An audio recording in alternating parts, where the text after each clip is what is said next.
बीच का जो समय अपना है, मानव जीवन जो मिला है, ये भक्ति के लिए, मोक्ष के लिए, शुभ कर्म करने के लिए प्राप्त होता है। ये कितना समय है आपके पास?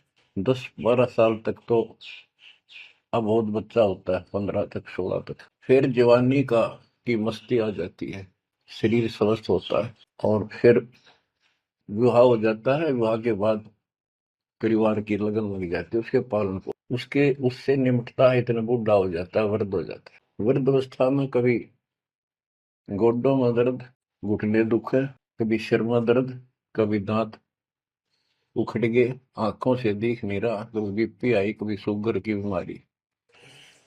तो इतनी परेशानी आ जाती है इसके ऊपर, जीना हराम हो जाता है। तो इस इतने से काम को आप देख लो, ये प्रोसेस है इसका।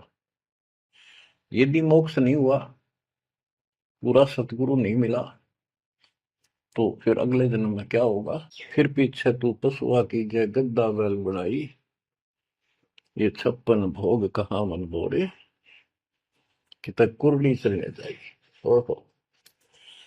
अब बच्चों, हम जिस सुख को सुख मानते हैं, हम चाहते हैं धन हो, मंत्री बने, मुख्यमंत्री बने, बस हमारी महिमा हो, यश हो। ये कहने से, सुनने से, कल्पना से कुछ नहीं होता। ये पिछले पूर्व जन्म के तप, धर्म कर्मों से प्राप्ति होती है।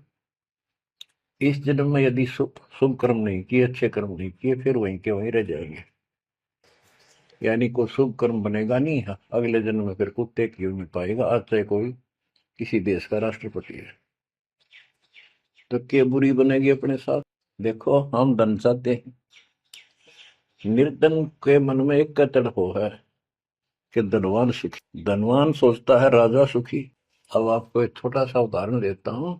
अब्राहिम सुल्तान अदम, राजा भी था, धनी भी, खूब पैसा था, 18 लाख घोड़े, तुरा, अनगिन खजाना, और बकवाद करने में कसर नहीं छोड़ रखी थी। 16,000 विवाह करा रखे थे। तो भक्त आत्माओं, परमात्मा ने उस अपनी प्यारी आत्मा को उस नरक से निकाला जिसको वो सुख मान रहा था। ओए होए, ये विचार करो। ये है वो तत्व ज्ञान जो सार निकाल कर दे दे आप। कोई तो कहता है मैं एमएलए बन जाऊं, आशीर्वाद दियो। हम उसको भगत ही नहीं मान रहे, उसको कहते तू जा राजनीति कर ले, फिर देख लिए जब तेरे ग्रेजुएटी हो लिया तब आ जाएगी। तो हमारा नियम हमारे भगवान का बताया है, जितने भी नियम आपको दिए।